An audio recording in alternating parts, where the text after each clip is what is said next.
மறைந்த நல்லக்கண்ணு அவர்களுடைய உடலுக்கு தமிழ்நாடு முதலமைச்சர் மு.க.ஸ்டாலின் இன்று மாலை நேரில் சென்று அஞ்சலி செலுத்த இருக்கிறார்.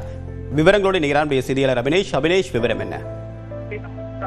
தேவபிரியன், முதலமைச்சர் மு.க.ஸ்டாலின் இன்று மறைந்த மூத்த முதுபெரும் தலைவர் நல்லக்கண்ணு ஐயா அவருடைய உடலுக்கு அஞ்சலி செலுத்துகிறார். மாலை 6:30 மணி அளவில் அவருடைய உடலுக்கு அஞ்சலி செலுத்த இருக்கிறார். குறிப்பாக இன்னும் சற்று நேரத்தில் மறைந்த நல்லக்கண்ணு ஐயாவின் உடல் ராஜீவ்காந்தி அரசு பொது மருத்துவமனையிலிருந்து தியாகராய நகரில் இருக்கக்கூடிய இந்திய கம்யூனிஸ்ட் கட்சியுடைய அலுவலகமான பாலன் இல்லத்திற்கு கொண்டு வரப்பட இருக்கிறது.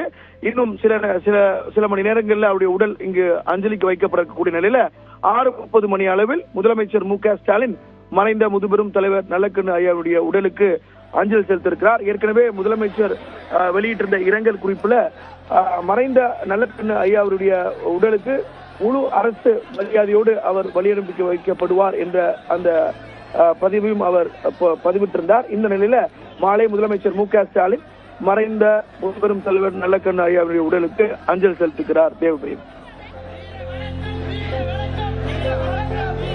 செய்தியாளர் சடையாண்டி, விவரம் என்ன?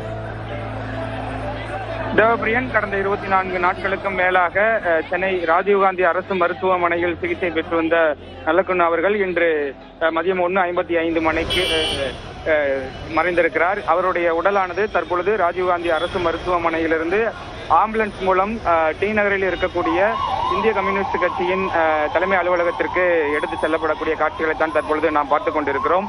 தொண்டர்கள் புடை சூழ இந்த பகுதியில் செங்கோடி ஏந்தி வீர வணக்கம் செலுத்தக்கூடிய காட்சிகளையும் நம்மால் பார்க்க முடிந்தது.